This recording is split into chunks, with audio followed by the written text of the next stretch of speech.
ભાઈ ભાઈ ચંદન મળી ગયું. ટાઈમ મારા મગ્ગા હતા ઈંગો હશે પણ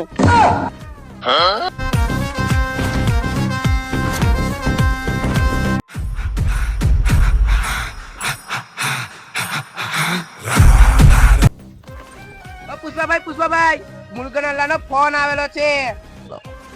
કસા કઈ ભાવ કેમ છો બોલો.